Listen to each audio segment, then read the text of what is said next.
আপনি যদি 5 বার সালাত আদায় না করেন তাহলে আপনার খাওয়া হারাম, আপনার দুনিয়াতে বেঁচে থাকা হারাম, আল্লাহর অক্সিজেন ভক্ষণ করা হারাম। কোন লজ্জায় আপনি আল্লাহর অক্সিজেন নিচ্ছেন?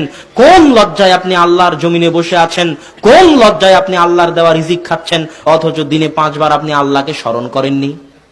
কথা মনে হয় বুঝাতে পারিনি আমি আবারও বলি, যদি আপনার লজ্জা থাকে, হায়া থাকে, শরম থাকে, তাহলে আল্লাহর নেয়ামত ভোগ করতেছেন, তার বদলা হিসেবে অন্তত পক্ষে দিনে রাতে 5 বার আল্লাহর ইবাদত করতে হবে, আল্লাহকে স্মরণ করতে হবে। যদি দিনে রাতে 5 বার আল্লাহর ইবাদত না করেন তাহলে আপনার খাওয়াও হারাম, পড়াও হারাম, থাকাও হারাম, চলাও হারাম। এগুলো একটা জিনিস ভোগ করার আপনি অধিকার রাখেন না। অক্সিজেন, আল্লাহর দেওয়া অক্সিজেন ভোগ করার অধিকার রাখেন না, আল্লাহর জমিনের ফল খাওয়ার অধিকার রাখেন না, আল্লাহর সূর্য ভোগ করার অধিকার রাখেন না, আল্লাহর জীবন ভোগ করার অধিকার রাখেন না, আল্লাহর চোখ ব্যবহার করার অধিকার রাখেন না। এগুলো হালাল করতে চাইলে দিনে রাতে কমসে কম লাইক কমেন্ট চাই না, ভালো লাগলে দিন প্রচারের স্বার্থে শেয়ার করবেন, সাবস্ক্রাইব করে পাশে থাকার চেষ্টা করবেন।